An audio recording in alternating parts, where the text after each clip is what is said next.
Il est 22 heures et nous sommes le lundi 17 octobre. Mesdames et messieurs, bonsoir et bienvenue sur Télé Djibouti dans cette édition de votre journal de la soirée.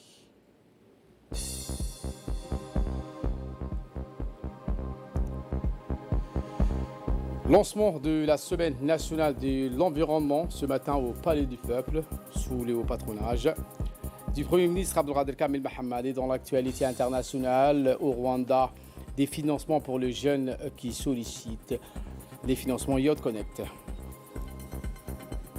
Voilà pour les titres. Merci si vous nous rejoignez sur Télé Djibouti. Dans la nuit du 6 au 7 octobre vers 21h, un groupe d'individus armés attaque une caserne militaire de Galaptissan dans la région de Tajoura. Eh bien, le Premier ministre s'est exprimé à ce sujet. Voici ses propos.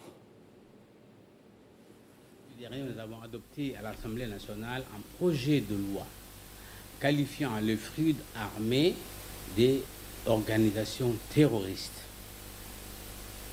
Pourquoi nous l'avons fait?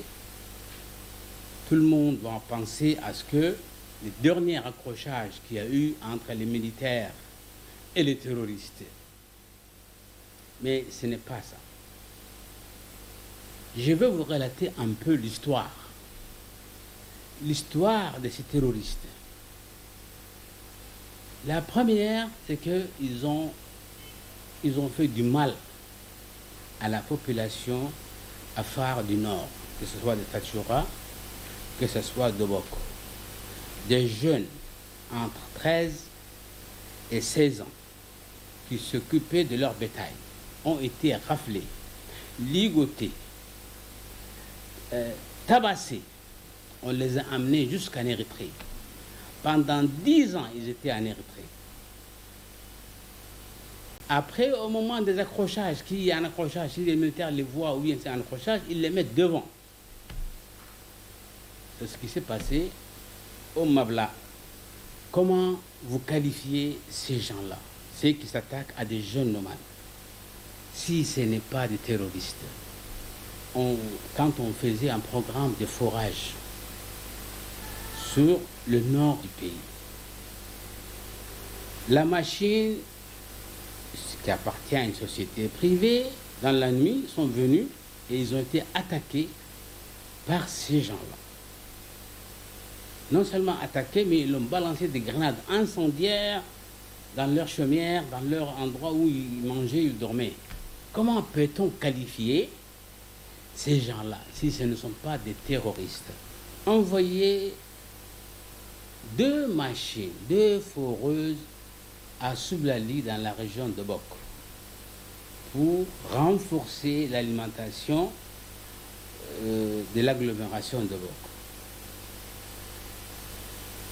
Ces personnes sont venues toujours dans la nuit pour mettre le feu à une foreuse et il y a un camion qui portait du matériel, qui transportait du matériel.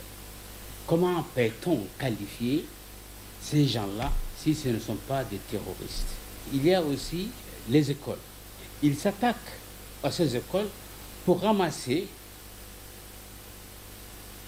les provisions des enfants qui sont à l'école et qui viennent de loin. Comment peut-on qualifier ces gens-là si ce ne sont pas des terroristes? Ensuite, ça a été le tour des véhicules privés. Des gens qui gagnent leur pain avec leurs véhicules. Ces véhicules ont été arrêtés. Parce que dans la nuit, ils te mettent des cailloux et ils mettent derrière vous, derrière les mercenaires sont derrière vous là. Dès que tu veux revenir, c'est eux qui tirent sur vous. Certains se sont arrêtés. Ils se font quoi? Ils se font dépouiller de tout ce qu'ils ont. Ils avaient l'intention de tuer. Tuer qui? Des civils. Alors, comment peut-on qualifier ces gens-là si ce ne sont pas des terroristes? Les gens croient que nous avons pris cette loi parce qu'il y a eu accrochage entre les militaires et ces terroristes à Galaptissan. Mais ce n'est pas la raison principale qui nous a amenés. Parce qu'avec tout ce que je vous ai dit maintenant, nous avons pensé à un moment donné de trouver un moyen de concerter, de parler avec ces gens-là, de trouver une solution pour la paix. Si on devrait prendre ces mesures dès le début pour les taxer de terroristes,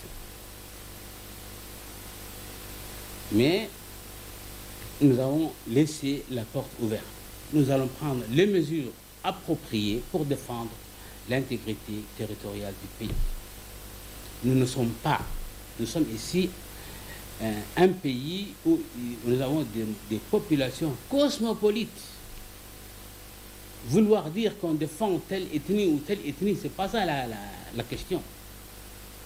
Nous devons défendre l'intégrité territoriale de notre pays. Et l'armée est là pour ça. Le gouvernement prendra toutes les mesures nécessaires pour que, effectivement, il y ait la paix en zone rurale comme en zone urbaine. En ce qui concerne toujours cette attaque terroriste à Garabtissane, une enquête criminelle a été ouverte par le parquet de Djibouti le 7 octobre et confiée à la SRD, section de recherche et de documentation de la gendarmerie nationale. Les investigations recueillies à ce stade ont permis d'établir que des individus lourdement armés composés de 70 à 100 personnes, dont la majorité en provenance de l'Éthiopie et dont certains ont été identifiés, avaient attaqué cette caserne militaire de Garabtissane en faisant usage des grenades, des fusils PKM et de AKM. Cette attaque a occasionné la mort de 7 militaires de l'armée nationale djiboutienne, 4 blessés et 6 autres militaires enlevés par ce groupe armé. Cette attaque terroriste, qui avait été décidée, planifiée et coordonnée depuis le pays limitrophe vers lequel les individus armés ont fui avec leurs otages, les stocks de nourriture et de munitions.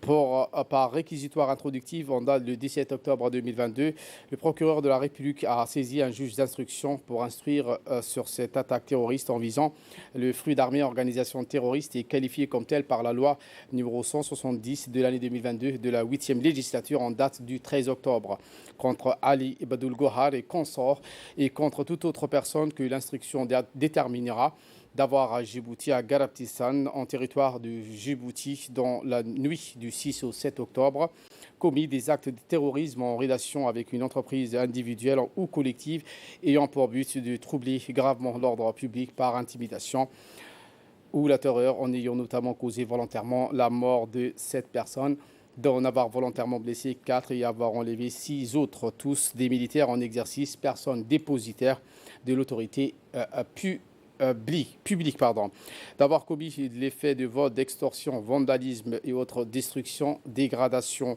et détérioration, d'avoir enfin participé à un groupement formé ou une entité établie en vue de la préparation caractérisée par un ou plusieurs faits matériels d'un ou plusieurs crimes qualifiés acte de terrorisme. Le juge d'instruction a saisi a délivré des commissions rogatoires internationales et décerné des mandats d'arrêt internationaux. L'actualité de ce 22h, c'est aussi le sage Hamad Barkhad Siraj qui a affirmé que l'événement de ce matin n'a aucune référence dans le sultanat de Tajoura qui a commencé à Adeilou il y a plusieurs siècles. Selon M. Hamad, aucune règle de base n'a été respectée. Les auteurs de cet événement n'ont aucune légitimité dans l'ensemble de l'Assemblée qui règle et définit l'intronisation. En conséquence, il a conclu que l'événement de ce matin, qui s'est déroulé dans l'enceinte de la demeure de Ahmed Chihim, n'a aucune considération légale pour le Mijlis de Tajoura quant à l'intronisation officielle qui va se dérouler selon lui le 26 octobre prochain. Un autre principal membre du Mijlis de Tajoura, Cheikh Hassan Omar, a indiqué qu'aucune intronisation ne peut se faire sans que le tambour qui symbolise le pouvoir du sultan ne soit déterré. Ce tambour enterré depuis le décès de l'ancien sultan Abdelkader Hamad al-Arham en 2019, continuant que M. Chihim Hassan qui a précisé que Ahmed Chihim n'a aucune légitimité auprès du Mijlis de Debne Waima. Plusieurs tentatives ont été menées au niveau de Tajoura en impliquant même le sultan Habib Boko pour trouver une solution, mais En vain, a-t-il précisé. Toute l'assemblée de Demne Ouaima se prépare à l'intronisation de M. Ali Habib comme sultan de Tajoura le 26 de ce mois et Hamad Abdelkader comme vizir. Fin de citation. Le Premier ministre Abdelkader Kamil Mahamat, c'était donc dans le titre, a présidé ce matin une cérémonie de lancement de la Semaine nationale de l'environnement. On prit part à cette journée les membres du gouvernement, des parlementaires, des ambassadeurs, les représentants du système des Nations Unies, la société civile et le secteur privé. L'objectif de cette Semaine nationale de l'environnement, c'est de sensibiliser l'ensemble de la population sur l'importance de la protection de l'environnement. Durant une semaine, le ministère de l'Environnement va organiser, en collaboration avec le Programme des Nations Unies pour le développement, le PNUD, plusieurs activités de sensibilisation dans la capitale ainsi que dans les régions de l'intérieur. Dans son allocution, la responsable de PNUD a précisé que cet événement est une importance capitale. Voici ses propos.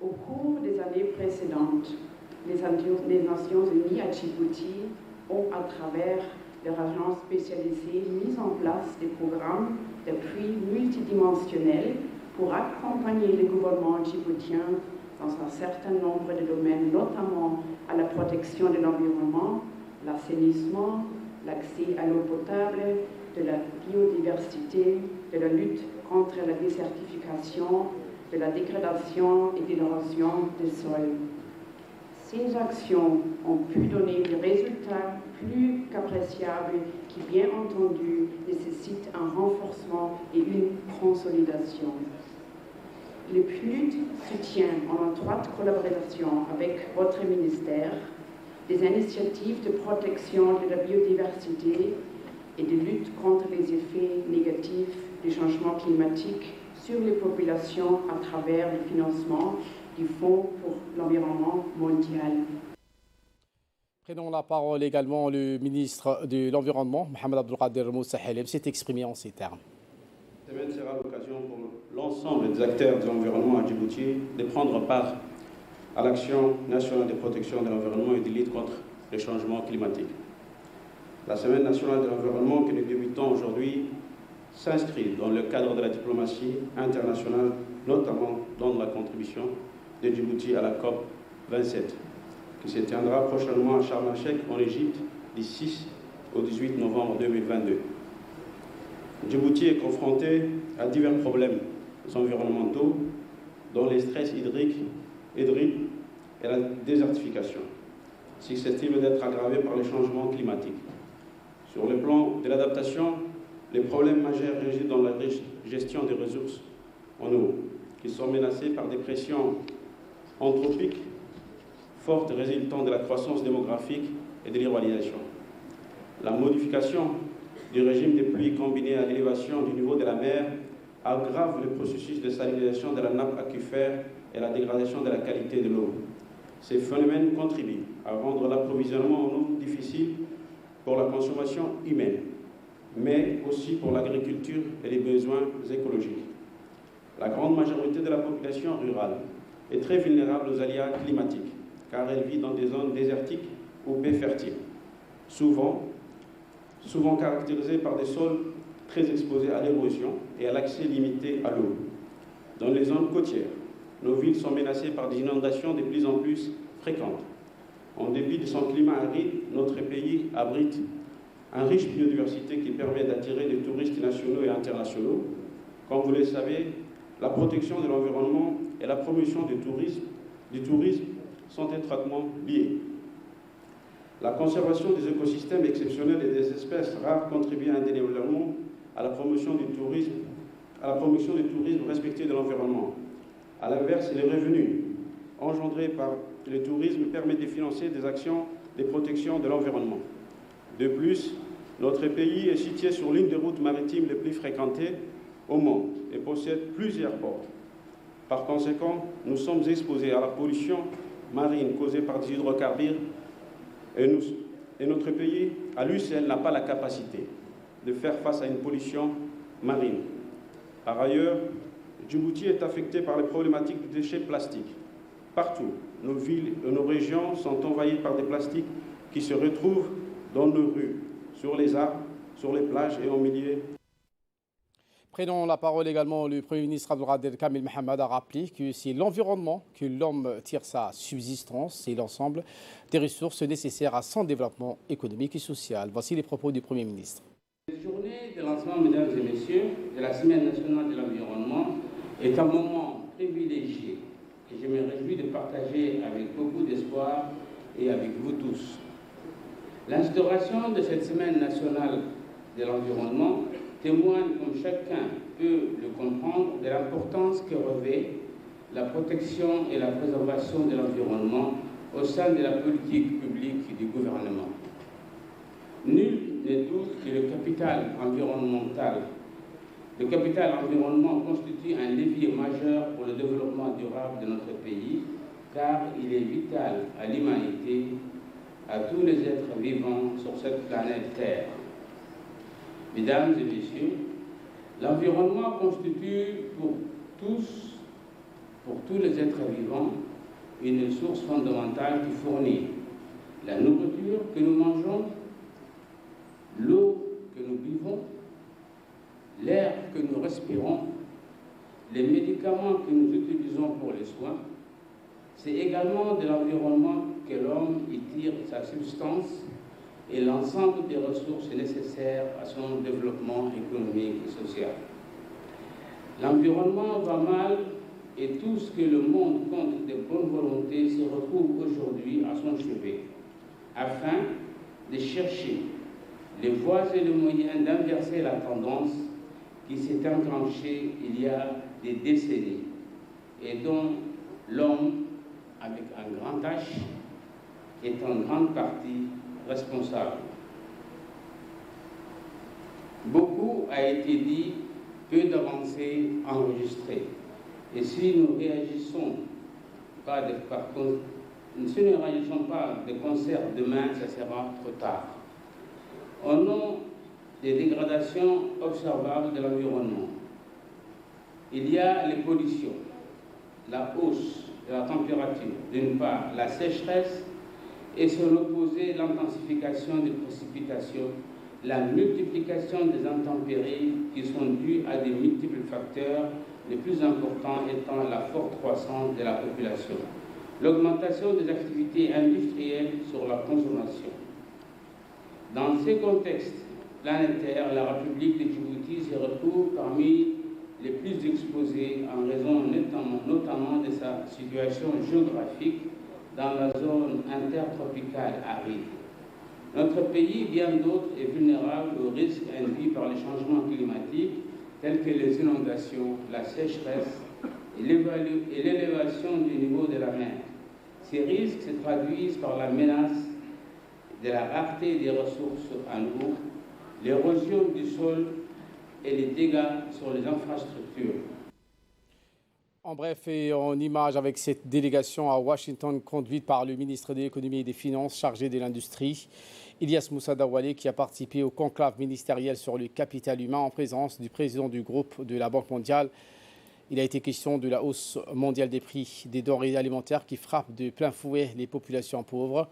Avant même la survenue de la pandémie, la sous-alimentation chronique et aiguë progressait dans le monde sous l'effet notamment des conflits, de la conjoncture socio-économique et des dérèglements du climat. Le ministre a, dans une intervention, insisté sur le fait que les perturbations causées par la guerre en Ukraine sont venues amplifier les tensions sur les prix. Eh bien, cette même délégation conduite par le ministre Douali a rencontré le directeur général de l'Agence française de développement, Rémi Rioux, en marge des assemblées annuelles de la Banque mondiale et du FMI à Washington. Le ministre Douali avec le directeur général de l'Agence française de développement. Les discussions entre les deux hommes ont porté sur les voies et moyens de renforcer la coopération stratégique entre les deux parties.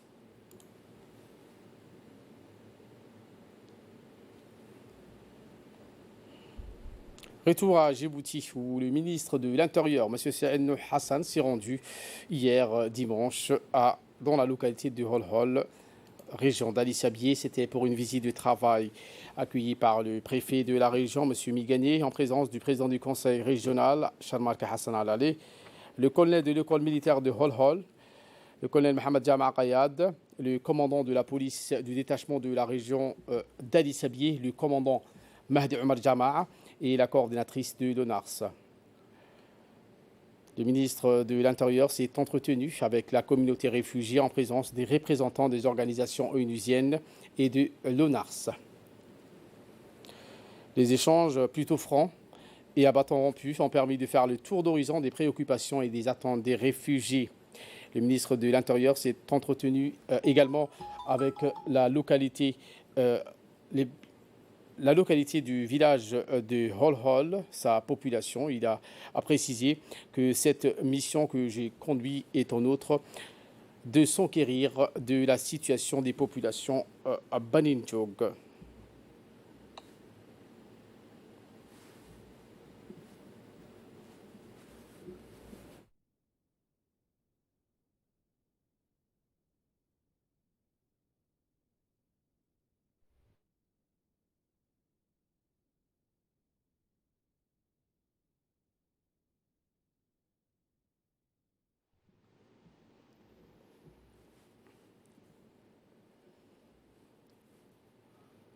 Et voilà qui nous ramène de parler du lancement de la rentrée des classes préparatoires dans les grandes écoles de lycées d'excellence. C'était ce matin dirigé par le ministre en personne, celui de l'Éducation nationale et de la formation professionnelle, Moustapha Mahmoud. En amont du séminaire d'information et d'orientation au profit des étudiants des classes préparatoires dans les grandes écoles marquant cette rentrée, le ministre Moustapha Mahmoud a tenu à rencontrer les parents des étudiants au lycée d'excellence en vue de les informer des dispositifs mis en place par ces équipes et les moyens mis en œuvre avec l'appui du chef de l'État. Dans la suite logique de cette noble ambition, pour ces brillants étudiants, le MENFOP s'est engagé dans un partenariat avec le rectorat de l'université de Poitiers et son lycée Camille Guérin à travers une convention de partenariat avec le ministère français de l'Éducation pour l'ouverture des classes préparatoires scientifiques et littéraires au sein du lycée d'excellence. Nos jeunes étudiants âgés seulement de 13 à 16 ans vont ainsi pouvoir poursuivre leur scolarité à Djibouti durant les 2 années à venir.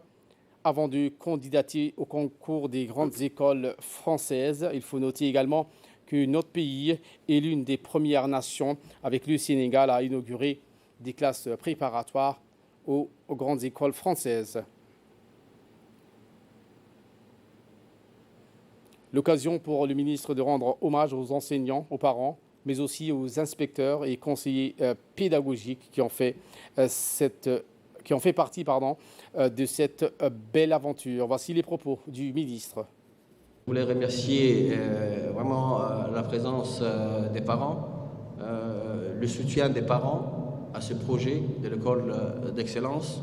Les 37 élèves de la première promotion ont tous obtenu leur baccalauréat, mais avec mention très bien, mention bien. Et ils ont âgé de 13 à 15 ans. C'est vraiment historique. Vos enfants sont rentrés dans l'histoire. C'est quelque chose d'exceptionnel. Jamais ça a été entrepris un projet d'une telle importance. Donc le doute, c'est normal, il existe. Mais encore, malgré ce doute, on n'a pas douté un seul moment. Et je pense que c'est le cas, c'est le sentiment de tous ceux qui se sont occupés de ce projet. Il y a un défi encore de 2 ans de réussir cette école prépa. Et donc nous allons rester dans la même ambiance, dans le même comportement, dans la même détermination pour vraiment faire réussir également ces 2 années de prépa. Et nous allons, nous tous, inspecteurs, parents d'élèves, responsables de l'école, les hauts cadres des ministères, nous allons tous réussir. C'est aussi bien pour vous, en tant que parents d'élèves, pour l'avenir de vos enfants, mais également pour le pays. C'est vraiment un projet d'envergure nationale. Eh bien, le ministre a pu également s'entretenir avec les jeunes étudiants des premières classes préparatoires. Moustapha Mohamed Mahamoud a réitéré ses félicitations et a assuré donc aux étudiants de toute la mobilisation de ces équipes pour les accompagner durant ce cursus d'étudiants, de toute la mobilisation de ces équipes pour les accompagner durant ce cursus d'excellence vers la voie les plus prestigieuses des écoles, mais également anglo-saxons.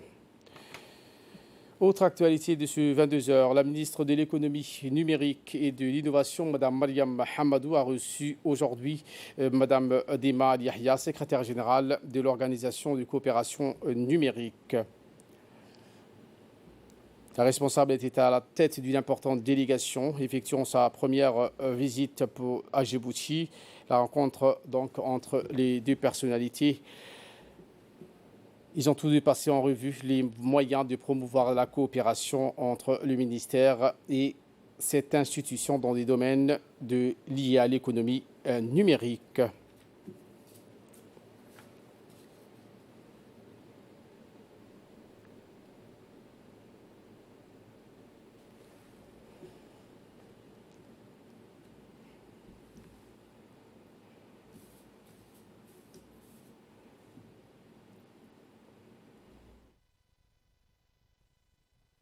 It was very important for us as DCO. La ministre de l'économie numérique, Mme Mariam Hamadou, donc lors de cette rencontre, a précisé de présenter une feuille de route de son département à Madame la responsable. Voici ses propos. C'est un honneur de vous recevoir à Djibouti pour votre première visite et qui ne sera certainement pas la dernière. Et il y a quelques mois, j'ai eu le plaisir d'être invitée par mon homologue ministre de la télécommunication, durant lequel nous avons, lors d'un déjeuner, échangé sur l'adhésion de Djibouti à l'organisation de DCO. Aujourd'hui, notre pays est membre de cette jeune institution et je crois qu'on fait partie du premier membre de DCO. Et bientôt, la charte DCO sera ratifiée par le Parlement. Le ministère délégué chargé de l'économie numérique a déjà procédé à l'élaboration d'une politique nationale sur l'innovation pour allier l'entrepreneuriat et le numérique au service d'une croissance diversifiée. Aussi, parmi les actions à entreprendre, nous prévoyons le lancement dans les prochains mois de la Startup Act, un cadre juridique permettant aux jeunes entrepreneurs et porteurs d'idées innovantes d'avoir un environnement propice. Les codes numériques, dont une partie est consacrée au commerce électronique et aux services de confiance, également la protection des données, une loi qui porte sur la protection des données. Il est même prévu dans ces codes la création d'une institution, d'une commission de protection des données, qui d'ici la fin de l'année, on espère que cette organisation va se mettre en place pour accueillir les data centers, les grands data centers à Djibouti. Nous sommes donc désormais sur la voie pour bâtir une Smart Nation. Nous comptons notamment sur DCO pour épauler dans cette perspective, car les défis sont nombreux et nécessiteront une collaboration étroite entre les institutions nationales, mais également un renforcement de la coopération bilatérale avec les pays membres. L'actualité hors de nos frontières, à présent, la 5e édition du sommet Youth Connect s'est achevée à Kigali, au Rwanda, après 3 jours de conférences, d'ateliers et de séances de mise en réseau. Quelques 9000 jeunes innovateurs et dirigeants du monde entier ont participé à cet événement pour discuter des différents moyens de promouvoir la croissance et l'avancement de la jeunesse du continent africain. Ce sommet qui s'est tenu cette année s'est déroulé sous le thème « Accélérer les investissements dans la jeunesse, jeunesse résiliente, Afrique résiliente ». Voilà pour l'essentiel de ce 22h. Merci à vous de nous avoir suivis et très bon suivi des programmes sur Télé Djibouti.